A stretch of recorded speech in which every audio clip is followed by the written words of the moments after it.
नमस्कार मंडळी, स्वागत आहे आपलं रियाज रेसिपी मराठीमध्ये. तर आज आपण खमंग खुसखुशीत राजस्थानी स्पेशल डिश दाल बाटी चुरमा बनवतोय. दाल बाटी चुरमा बनवण्याचं तसंच अगदी कारण आहे. कारण तुम्हाला सगळ्यांना माहीतच आहे, माझे मिस्टर फौजी आहेत, त्यांची अगोदर पोस्टिंग त्रिपुरा इथे होती. आत्ता पोस्टिंग राजस्थानला झालेली आहे. त्यामुळे मधल्या कालांतरामध्ये व्हिडिओ येत नव्हते 10 ते 15 दिवस. तिकडून इकडे पोस्टिंग, मग सामानाचं ट्रान्सफर आणि त्यानंतर आमची जर्नी, या सगळ्या पिरियडमध्ये व्हिडिओ टाकायला अजिबातही वेळ भेटला नाही. इथं आल्यानंतर सुद्धा क्वार्टरची साफसफाई वगैरे बरेचशी कामं असतात. ज्या फौजी वाईफ आहेत त्यांना माहीतच असेल. चला तर मग राजस्थानला आलोय म्हटल्यानंतर राजस्थानची स्पेशल रेसिपी तर व्हायलाच हवी.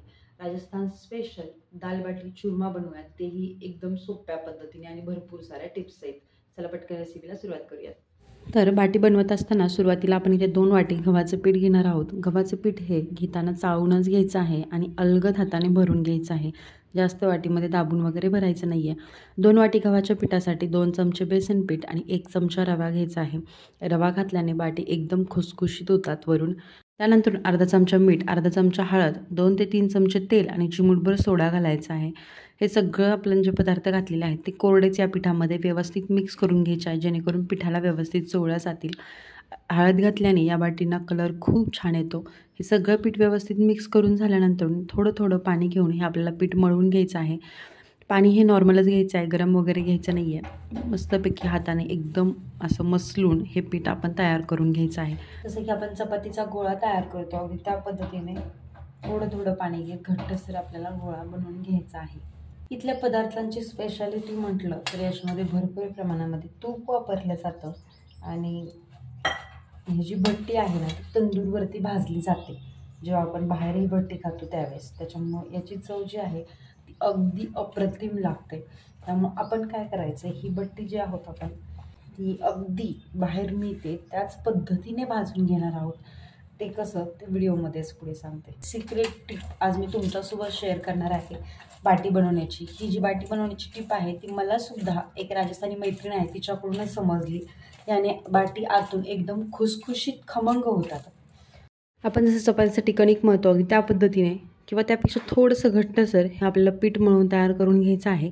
आणि त्यानंतर एक 10 ते 15 मिनटं हे पीठ आपण असं झाकून ठेवणार आहोत, म्हणजे व्यवस्थित फुगलं जातं आणि पीठ फुगल्यामुळे आपल्या बाटीसुद्धा अगदी व्यवस्थित होतात.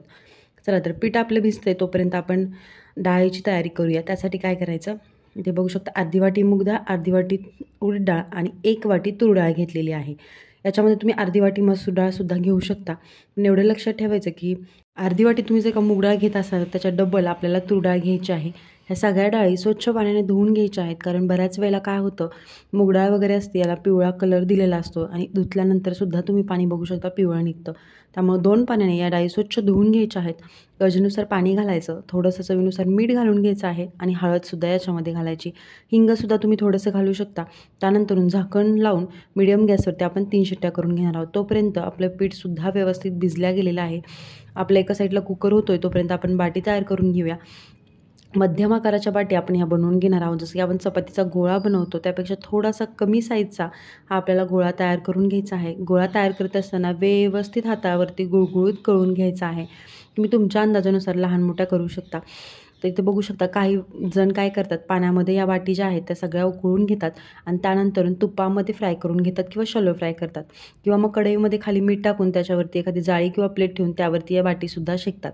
पण आज आपण या बाटी अगदी एकदम सोप्या पद्धतीने तयार करून घेणार आहोत. तर इथे बघू शकता सिक्रेट पद्धत जी की माझ्या राजस्थानी मैत्रिणींनी सांगितली होती ती म्हणजे बाटी बनवण्यासाठी गोळे तयार करून घेतल्यानंतर या पद्धतीने एक गोळा घेऊन त्याचं या पद्धतीने चपटे अशी हातानेच पाती तयार करून घ्यायची आहे आणि मध्यभागी एक अर्धा चमचा तूप लावून व्यवस्थित हे गोल आकार आपल्याला ग्रीस करून घ्यायचा आहे, म्हणजे पूर्ण या बाटीला हे तूप लागल्या गेलं पाहिजे. त्यानंतरून ज्या कडा आहेत त्या आपल्याला जुळवून घ्यायच्या आहेत, मध्यभागी पोकळ ठेवायच्या आहेत आणि यातलं व्यवस्थित कडा जुळवल्यानंतर हातावरती पुन्हा आपल्याला गोल याला करून घ्यायचा आहे. म्हणजे काय होतं, मधून अजिबात बिलबिलीत किंवा चिकट या बाती होत नाहीत, व्यवस्थित आतपर्यंत भाजल्या जातात आणि खमंग खुसखुशीत होतात. याच पद्धतीने आपण सगळ्या बाटी तयार करून घ्यायच्या आहेत. येथे बघू शकतो दुसरासुद्धा गोळा मी याच पद्धतीने बनवून घेत आहे. बाटी बनवत असताना तूप हे भरपूर प्रमाणामध्ये वापरायचं, कारण तुपाने सुद्धा ह्याला खूप छान टेस्ट येते आणि खमंग होतात या बाटी. बघू शकता दुसराही गोळा मी या पद्धतीने तयार करून घेतलेला आहे. सगळ्या बाट्या याच पद्धतीने तयार करून घ्यायच्या आहेत. जेवढं आपण 2 वाटी गव्हाचं पीठ घेतलेलं होतं त्या सगळ्या पिठामध्ये एक 9 ते 10 या बाट्या बनवून तयार झालेल्या आहेत. आपल्या बाट्यासुद्धा शेकण्यासाठी तयार झालेल्या आहेत. तोपर्यंत आपला कुकरही झालेला होता. दुसरीकडे कुकर ठेवून द्यायचा आहे आणि ह्या ज्या बाट्या आहेत त्या आपण आप्पेपात्रामध्ये शेकून घेणार आहोत. आप्पेपात्र सुरुवातीला गॅसवर ठेवायचं आहे. त्यानंतर तूप लावून व्यवस्थित ग्रीस करून घ्यायचं आहे. सगळ्या आप्पेपात्रांमध्ये आपल्याला थोडं थोडं करून तूप घालून घ्यायचं आहे आणि त्यानंतर पुन्हा 2 मिनटं आपल्याला हे गॅसवरती असंच ठेवायचं आहे तूप घातल्यानंतर. आणि त्यानंतर याच्यामध्ये ज्या आपण बाट्या तयार केलेल्या होत्या ते याच्यामध्ये घालून घ्यायच्या आहेत. व्यवस्थित आप्पेपात्राच्या साईजच्या बाट्या आपण बनवून घेतलेल्या आहेत. सगळ्या बाट्या घालून झाल्यानंतर पुन्हा वरून आपल्याला तूप सोडायचं आहे अर्धा चमचा करून. याने बाट्या आतपर्यंत आणि व्यवस्थित साईडने सुद्धा खरपूस अशा भाजल्या जातात. किती सुंदर एकसारख्या अशा गोलाकार ह्या बाट्या बनून तयार झालेल्या आहेत. झाकण ठेवून एक 5 मिनटं आपण याला स्टीम करून घ्यायचं आहे आणि त्यानंतर ह्या बाट्या आपण पलटी करून घेणार आहोत. तर बघू शकता एक 5 मिनटातच याला चिरा गेलेल्या आहेत. म्हणजे आपल्या बाट्या ज्या आहेत त्या व्यवस्थित अशा फ्राय झालेल्या आहेत. सुरुवातीला मध्यभागीच्या बाट्या आहेत त्या आपण पलटी करून घेणार आहोत, कारण का गॅसची फ्लेम जी आहे ती मध्यभागी जास्त लागते. त्यानंतर साईडच्या सुद्धा बाट्या आपण पलटी करून घ्यायच्या आहेत. जर का तुम्हाला वाटत असेल एका साईडने थोडीशी कच्ची आहे तर तशी शेकून द्यायची आणि नंतरून सुद्धा पलटी करून घेऊ शकता. किती सुंदर कलर आलेला आहे बाट्यांना, बघता क्षणी खाव्याशा वाटत आहेत. आणि परफेक्ट बाटी बनून तयार झाली की नाही ते कसं ओळखायचं ते इथे बघू शकता. या चिरा गेलेल्या आहेत.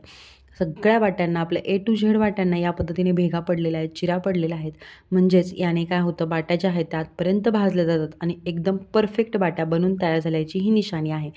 सगळ्या बाट्यांना मस्तपैकी सुंदर कलर आलेला आहे. पुन्हा 5 मिनटं बाट्या भाजून घ्यायच्या आहेत. त्यानंतर मग जसं जसं बाट्या भाजल्या जाईल तसं तुम्ही काढून घेऊ शकता. बघू शकता किती परफेक्ट कलर आलेला आहे. एकदम खरपूस अशा आपल्या बाट्या भाजून तयार झालेल्या आहेत. जर का तुम्हाला साईडनं वाटत असेल की बाट्या थोड्याशा कच्च्या आहेत किंवा साईडनं थोड्याशा पिवळसर आहेत तर काय करू शकता, या पद्धतीने उभ्या बाट्या ठेवू शकता. म्हणजे सगळ्या बाजूनी एकसारख्या अशा बाट्या भाजल्या जातात. सुरुवातीला मधल्या 3 बाट्या काढून घ्यायच्यात आणि त्यानंतर साईडच्या ज्या बाट्या आहेत ज्या की तुम्हाला वाटतं जास्त कच्च्या आहेत त्या मध्यभागी घालून घ्यायच्या. म्हणजे या बाट्या व्यवस्थित भाजल्या जातात. तुपाचं प्रमाण म्हणाल तुम्ही तुमच्या आवडीनुसार कमी जास्त करू शकता. मी सुरुवातीला अर्धा चमचा सोडलं होतं आणि त्यानंतर अर्धा चमचा प्रत्येक बाटीला असं म्हणजे प्रत्येक बाटीगणी 1 चमचा असं तूप एवढं वापरलेलं आहे. तुम्हाला जर का जास्त तूप हवं असेल तर तुम्ही वरून याच्यामध्ये तूप घालू शकता. खमंग खुसखुशीत या बाट्या ताटात जाण्यासाठी अगदी रेडी आहेत आणि तुमच्या पोटात सुद्धा. मग बघू शकता किती मस्त बाट्यांची रेसिपी एकदा नक्की बनवून बघा. परफेक्ट रेसिपी आहे, टायमिंगसुद्धा आणि प्रमाणसुद्धा. चला तर मग आपल्या बाट्या बनवून झालेल्या आहेत तोपर्यंत आपण डाळीला तडका देऊया. बघू शकता 3 शिट्ट्यामध्ये डाळ व्यवस्थित गीर शिजलेली आहे. अजिबात याला रवीने वगैरे गरगटायची अजिबात गरज नाही. जो आपल्या कालवणाची पळी असते त्याने व्यवस्थित ही डाळ आपली 1-2दा फिरवून घ्यायची आहे. मस्तपैकी आपली डाळ बनवून तयार झालेली आहे. तडका देऊन घेऊयात. त्यासाठी कढईमध्ये 2 ते 3 चमचे तेल टाकलेलं आहे. तर तुम्ही हा जो तडका आहे तो तुपामध्ये सुद्धा देऊ शकता. अर्धा चमचा मोहरी, अर्धा चमचा जिरं टाकून व्यवस्थित तडतडल्यानंतरच मग आपण याच्यामध्ये 7 ते 8 लसूण पाकळ्या चिरून घेतलेल्या होत्या त्या याच्यामध्ये घालून घ्यायच्या आहेत. एक मध्यम आकाराचा कांदा बारीक चिरून घेतलेला होता तोही याच्यामध्ये घालायचा आणि व्यवस्थित हे आपल्याला कांदा थोडासा लालसर होईपर्यंत भाजून घ्यायचा आहे. जास्तही करपवायचा नाही आहे किंवा जास्तही कच्चा ठेवायचा नाही आहे. हलकासा लालसर होईपर्यंत कांदा भाजल्यानंतर याच्यामध्ये मिरची आणि टोमॅटो सोबतच घालून घ्यायचा आहे. तुम्हाला जर का तिखट डाळ हवी असेल तर मिरची सुरुवातीला घालू शकता आणि नंतरून मग कांदा आणि टोमॅटो घालू शकता. मिरची, कांदा, टोमॅटो घातल्यानंतर व्यवस्थित हा मसाला मिक्स करून घ्यायचा आहे. फुल गॅसवरती सुरुवातीला परतून घ्यायचा आणि त्यानंतर गॅसची फ्लेम जी आहे ती लो करायची. 1 चमचा धना पावडर, अर्धा चमचा काश्मीरी मिरची पावडर अगदी फक्त कलरसाठी घालून घ्यायची आहे. व्यवस्थित हा सगळा मसाला मिक्स करायचा आहे. 2-3 मिनटं आपल्याला शिजवून घ्यायचा आहे. सगळा मसाला व्यवस्थित 2-3 मिनटं परतल्यानंतर आपण जी डाळ शिजवून घेतली होती ती याच्यामध्ये घालून घ्यायची आहे आणि व्यवस्थित मिक्स करून घ्यायची आहे. डाळ याच्यामध्ये घातल्यानंतर तुम्हाला जर का गरजेनुसार पाणी वाढवायचं असेल तुम्ही याच्यामध्ये पाणीसुद्धा वाढवू शकता. तर मला डाळ थोडीशी घट्ट वाटत आहे म्हणून मी याच्यामध्ये पुन्हा एक अर्धा ग्लास पाणी याच्यामध्ये घालून घेणार आहे. डाळ सुरुवातीला तुम्हाला जर का पातळ वाटते पण नंतरून जशी ती थंड होते किंवा सकाळी बनवली तुम्ही दुपारी खाल्ली तर ते घट्ट होऊन जाते. मस्तपैकी खमंग डाळसुद्धा आपली बनवून तयार झालेली आहे. अजिबात जास्तीचे मसाले वगैरे लागत नाही. पटकन बनवून तयार होते अगदी घरात असणाऱ्या साहित्यामधून आणि या सगळ्या मेजवानीमधून पोटसुद्धा अगदी भरलं जातं आणि मनसुद्धा. मस्तपैकी आपली डाळ बनवून तयार झालेली आहे. एक उकळी काढून घ्यायची आहे 5 मिनटं आणि बाजूला ठेवून द्यायची आहे. तर आता मेन म्हणजे चुरमा. डाळ बाटी आहे म्हटल्यानंतर त्यासोबत चुरमा तर आलाच. तर बघू शकता इथे ज्या बाटी बनवल्या होत्या त्यातल्या 4 बाटी ज्या आहेत त्या मी या पद्धतीने ओबडधोबड अशा कुस्करून घेणार आहे. कारण या हाताने पूर्ण बारीक अशा कुस्करल्या जात नाही. त्यासाठी काय करायचं ते सुद्धा सांगते. इथे बघू शकता 4 बाटी घेतलेल्या आहेत. मला 10 बाटी झालेल्या होत्या. त्यातल्या 4 बाटी मी या पद्धतीने कुस्करून मिक्सरच्या भांड्यामध्ये घालून घेतल्या आणि त्यानंतर मिक्सरला या पद्धतीने फिरवून घेतल्या. अगदी आपला बारीक रवा असतो त्या पद्धतीने हे रवाळ वाटल्या गेलेला आहे. अजिबात त्याच्यामध्ये गुठळ्या नाहीत किंवा चिकटपणा नाही आहे. त्यानंतर एका पॅनमध्ये 4 चमचे तूप घालून घ्यायचं आहे. बारीक चिरलेले काजू बदामचे काप याच्यामध्ये घालून तुपामध्ये 1-2 ते 3 मिनटं आपण भाजून घेणार आहोत. ड्रायफ्रूट्स इथे मी वापरलेले आहेत. अगदी ऑप्शनल आहेत तुमच्या आवडीनुसार कमी जास्त करू शकता किंवा नाही घातले तरीसुद्धा चालतील. मंडळी, तुम्ही जर काही इथपर्यंत व्हिडिओ बघितला असेल तर आपल्या चॅनलला जरूर सबस्क्राईब करा. बाजूची जी बेल घंटा आहे तीसुद्धा प्रेस करा, म्हणजे व्हिडिओचं नोटिफिकेशन पहिल्यांदा तुम्हाला मिळेल. व्हिडिओ जर का आवडला असेल तर व्हिडिओला एक लाईक नक्की करा आणि कमेंटद्वारे प्रतिक्रिया द्यायलासुद्धा विसरू नका. आणि ही रेसिपी तुमच्या मित्रमंडळींमध्ये, फॅमिली सर्कलमध्ये नक्की शेअर करा, म्हणजे त्यांनासुद्धा या राजस्थानी स्पेशल खमंग दाल बाटी आणि त्यासोबत चुरमाचा आस्वाद घेता येईल. तुपामध्ये काजू बदाम 1-2 मिनटं भाजल्यानंतर याच्यामध्ये हा सगळा मिक्सरमध्ये बारीक केलेला चुरमा घालून घ्यायचा. चुरमासुद्धा 2 ते 3 मिनटं व्यवस्थित आपल्याला परतून घ्यायचा आहे. एकदम खमंग आणि खुसखुशीत होतो, म्हणजे एकदम असं कुरकुरीत होतो, कारण याला आपण परतून घेतलेला आहे. एकदम लो गॅसवरती परतून घ्यायचा आहे, नाहीतर हा जो चुरमा आहे तो करपला जातो. तर मेन गोष्ट म्हणजे साखर. तर चुरम्यामध्ये आपण साखरच वापरायची आहे, गूळ अजिबात नाही. तर इथे बघू शकता गॅस बंद करायचा आणि चुरमा जो आहे तो थोडासा थंड झाल्यानंतर याच्यामध्ये तुमच्या चवीनुसार साखर घालून घ्यायची आहे. तर मी इथे 4 बाटी कुस्करून घेतल्या होत्या, त्याच्यासाठी 3 चमचे साखर घालून घेतलेली आहे. गॅस बंदच आहे आणि त्यानंतर ही साखर मिक्स करून घ्यायची आहे. तुम्हाला जर का चुरम्यामध्ये या साखर पूर्ण विरघळवायची असेल तर साखर घातल्यानंतर 1-2 मिनटं परतल्यानंतर अर्धा ते 1 मिनटं गॅस बारीक करून तुम्ही याच्यावरती साखर विरघळून घेऊ शकता. पण थोडीशी जर का चुरम्यामध्ये साखर असेल तर ती खायला खूप छान लागते. मस्तपैकी खमंग डाळ, त्यासोबत खमंग टेस्टी लाजवाब अप्रतिम असा हा चुरमा आणि बाटी. खरं सांगायचं तर ही रेसिपी मी पहिल्यांदा ट्राय केली आणि खाल्लीसुद्धा अगदी पहिल्यांदाच. तरीसुद्धा मला एवढी आवडली की महिन्यातून मी 4 ते 5 वेळा नक्कीच बनवेन. चला तर मग राजस्थानी स्पेशल बाटी चुरमा तर बनवलं, आता सर्व कसं करायचं ते सुद्धा बघून घेऊया. त्यासाठी 1 वाटी तूप घेतलेलं आहे. 1 वाटी एवढं आपल्याला तूप लागणार नाही आहे, पण ते बाटी जे आहे ते तुपामध्ये पूर्णपणे डीप करून घ्यायची आहे. 1 ते 2 मिनटं तशीच ठेवायची, म्हणजे थोडंसं तूप जे आहे ते शोषलं जाते.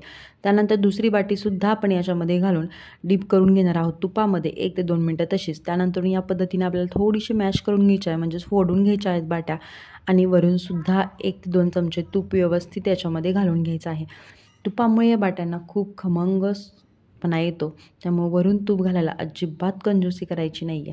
त्यानंतरून बाट्या तर झाल्या, त्यासोबत खमंग आपली अशी टेस्टी डाळ आहे. टेस्ट करून तुम्हाला सांगते, गरम गरम डाळ, त्यासोबत गरम गरम बाटी आणि वरून खमंग तूप. आहा, काय लाजवाब झालं होतं म्हणून सांगू, एकदमच भारी. चला आता दाल बाटी तर आपण टेस्ट करून बघितलेली आहे, आता चुरमासुद्धा टेस्ट करून बघूया. चुरमासुद्धा आपला अतिशय खमंग झालेला आहे. एकदम तुपाचा खमंग वास येतोय, त्यासोबत त्याचा दाना ना दाना एकदम मोकळा कुरकुरीत असा झालेला आहे.